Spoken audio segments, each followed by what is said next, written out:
എന്തെങ്കിലും ആയിരിക്കും ബുദ്ധിമുട്ടുണ്ടെങ്കിൽ ഞങ്ങളപ്പോൾ ഇവിടെ പട്ടിണിക്കാണ്. ആ കണ്ണിക്കൂടെ വെള്ളം നിറഞ്ഞു. പുറത്തൊക്കെ ഇറങ്ങുമ്പോൾ തന്നെ ഞങ്ങൾക്ക് പേടിയാണ്. പുലി ഇറങ്ങാറുണ്ട് രാത്രിയിലൊക്കെ. അപ്പം ഞങ്ങൾക്ക് കയ്യിൽ കത്തിയോ വാളോ ഒക്കെ ഉപയോഗിച്ചിട്ടാണ് പുറത്തൊക്കെ ഇറങ്ങാറ്.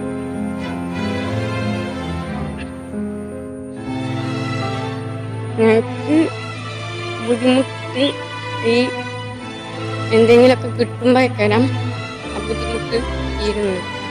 പിന്നെ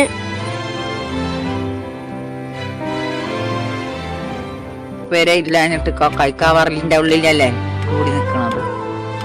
ഇങ്ങനൊക്കെ ആകുമ്പോ പ്രളയം വന്ന് കൊണ്ടുപോട്ടെ. അല്ലാതെ ഇപ്പൊ എന്താ പാലല്ല എല്ലാവർക്കും അറിയാലോ. പക്ഷെ ആരും അറിഞ്ഞ ഇങ്ങോട്ടങ്ങോട്ട് ഇല്ലാന്ന്. ആ ചങ്ങാടല്ലെങ്കിൽ കണക്കന്നെ. അത് കുട്ടിങ്ങോട്ടങ്ങോട്ട് കയറി വരും. അരിയായിട്ടും സാധനമായിട്ടും അങ്ങനെയൊക്കെ ആയിട്ട് കുട്ടികൾക്ക് പഠിക്കാൻ പോകാൻ ബുദ്ധിമുട്ടാണ്. സ്കൂളിൽ പോകണം, നെറ്റിക്കുളം പോകണ്ടേ നടന്നിട്ട്. അപ്പൊ ഇപ്പൊ പോണില്ല.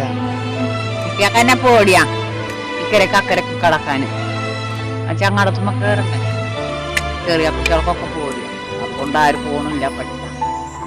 ഒക്കെ ഇവിടെ തന്നെ ഒക്കെ ഉണ്ട്. മരുന്ന് മേടിക്കാൻ അങ്ങനെ തന്നെ നടന്നു പോണം. ഏറ്റിക്കൊണ്ട് പോകും. പ്രസവ കേസാണെങ്കിൽ അങ്ങനെ ഏറ്റിക്കൊണ്ട് പോകും. എന്റെ മരുമോളും അവിടെ പ്രസവ കേസായി. അപ്പൊ ഇത്രയും ദൂരം ഏറ്റിയാണ് വന്നത്.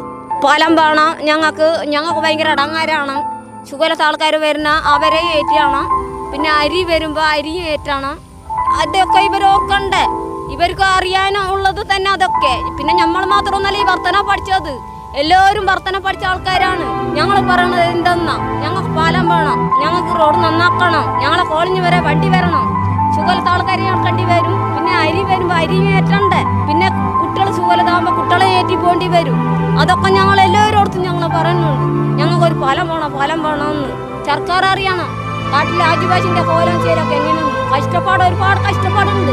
ഇനി പാനിന്റെ ഇടക്കൂടാണ് ഈ കുട്ടികളെയും മക്കളെയും ഈ അരി എടുത്തിട്ട് പോണത്. പോകുമ്പോ എന്താ ചെയ്തെന്നാ, എവിടെയെങ്കിലും ആന നിൽക്കും.